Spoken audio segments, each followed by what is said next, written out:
Good day, folks. This is Greg Judy at Green Pastures Farm. We're looking at January 21st. And we're grazing over here on the bull farm. There hasn't been, the only hay feeding we've done was when we got that Arctic blast. It's 30, I think it said 30 below zero, and the bulls just wouldn't come out of the draws. It was so cold. And as the morning, I think, yeah, it was, my eyelids froze shut.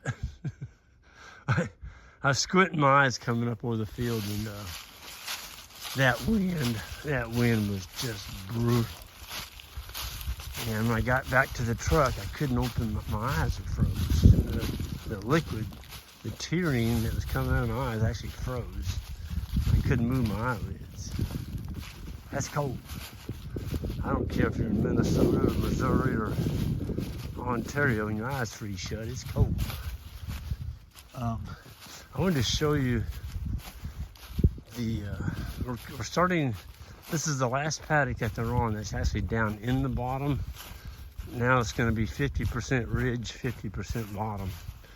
And so what I've done here is I've run a back fence, keeping them from coming on up this hill, which we've already grazed off. I don't need them when they're up here. They don't need to be hanging out up here, and they would if you didn't put this fence up. They like high ground, and because of all these cedars right here, you can see they like landing behind them. Well, it's not that cold out now. I mean, it didn't even freeze last night, so they don't need cedars. I came up here this morning, they're all laying out there in that bottom in the strip that I just gave them. And then I have a back fence on the other side. Well, you can't see it. Oh, there you can. And the mineral feeder in the water is over the hill there. And again, I'm giving them that 18 steps. And it's 18 steps wide, and it's 338 feet from this fence back to that woods line over there. And we're not using this water tank. We will this summer, but right now we got a frost-free tank. It's no troubles. You don't have to worry about it freezing. And if we used that tank, it would be froze. The hose feeding it would be froze rock hard. Of course, your hydrant would be froze too, so you don't want to do that. And yeah, this is an old tank that the past landowner left here. It's rusted. It's probably got a hole in the side of it. That's why he's changed out to that newer tank over there. But I looked at that and I'm like, what am I going to do with that? That's a big old metal tank. And we just cut all that brush up there around that pond, which is right up on the hill. There's a big deep draw right here, a ravine that doesn't have much grass halfway up there. I'm thinking habitat. Put that thing down in the bottom of that draw and cover it with brush, or just on the side of the hill where the water wouldn't be going directly underneath it.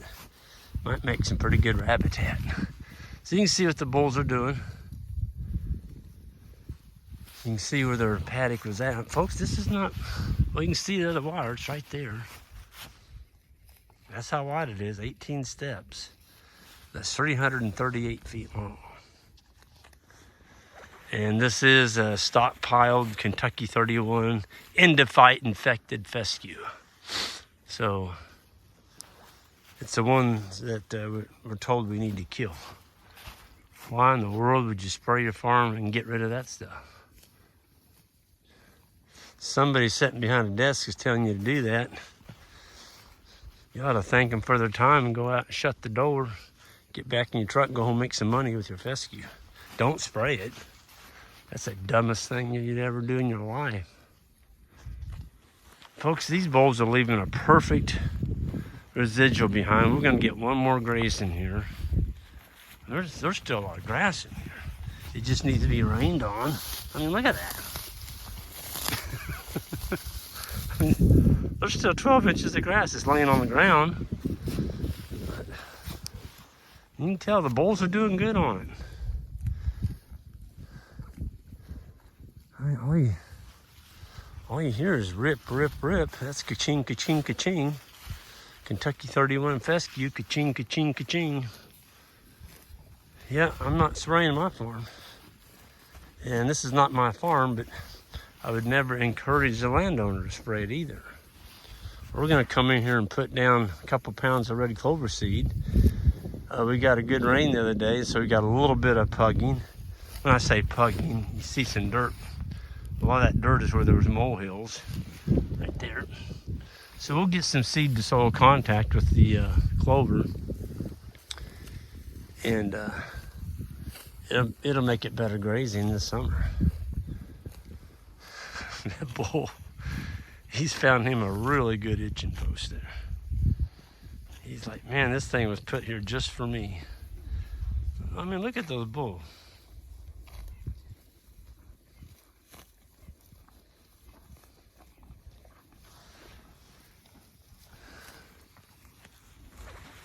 If you want a bull that'll change your whole herd around the right direction, you're tired of feeding grain and all this hay to your cows in the wintertime because you just can't get them full, they're too darn big. Get your size down to 1,000 pounds and make some money. Don't give all your money to the grain folks. They don't need it. They're making money. They don't need your money for feeding high maintenance animals that can't make it on grain to keep them alive in the wintertime. That's ridiculous. These are herbivores, so it's your decision. Nobody can make that decision for you. You want to make money? Get your size down. You want to keep spending money and have a bunch of, I call them diesel cows. They take a lot of inputs and diesel to keep them going. Well, then have fun. I done been down that road. I'm not going back. This is it. When you do something, you see your animals performing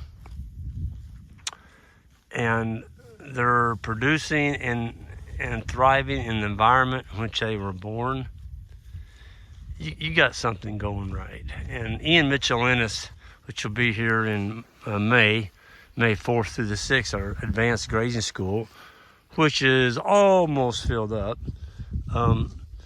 That's something that he taught me years ago, was, an animal's job is to perform into which the environment it was born. And if it doesn't perform in that environment, well, then it's telling you you need to get rid of it. That's called calling. In other words, you are the predator. You are the predator in your herd. And if you have an animal that's not performing, get rid of it. Don't get it up and feed it a bunch of grain and pour all this stuff down its back and give it all these shots so that it'll get straightened out and start putting on weight. You just gave away all your money and you got a pampered animal now. He's pampered. Unless you do that every year, he's still going to get thin on you, or she. And all you got's a bunch of pampered animals that cost you a ton of money to keep on your farm. No grain, 4 bales of hay for the whole winter so far on 41 bulls, and they're fat. They're doing well because they were grown and raised on fescue. Okay. Oh, I wanted to show you. I know some of you guys got vertigo, or ladies, you complain about it when I walk because the camera just. Here, I'll put it on the ground. There. I don't know if that's better or worse. I gotta go show you what I did this morning. I always try and give you all a nugget. This isn't much of a nugget, but it's a pretty good one for when it's soft and you're strip grazing. I just had somebody call me this morning while I was out here. They're wanting me to promote one of their posts, temporary step-in post that's going to be competing with O'Brien. And I told them I couldn't do it. The reason I couldn't do it is I'm not going to sell my soul for an inferior product. And you could not push those posts in the ground when it was frozen. And he said, well, that's why we have a hammer. You know, hammer them in. Well, I tried that and it broke. It broke the foot feet off. Here's the other thing. I don't want to pack a hammer. Why would I want to pack a hammer out here? That's another tool that I've got to pack around to put in my temporary fence. That's ridiculous. So I politely told him no. And I mean, he worked on me pretty good. And I still said no. Hold to your principles, folks. If it's not a good product, you shouldn't put your name on it. Anyway, here's what I did. So here's these are O'Brien. This is the new O'Brien. That's not O'Brien, that's Terragate.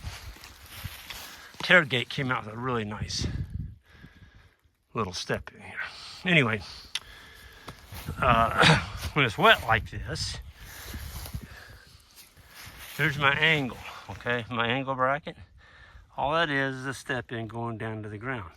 Well, when it's really wet, and you're pulling up here, and you have cantilever transferred to that foot feet right there. Okay, see that little foot feet? So what I do is I take a step in like this, put it at an angle, and just drive it in. Now, I've got it anchored there, there, and up here. Okay? And this will hold back 41 bulls.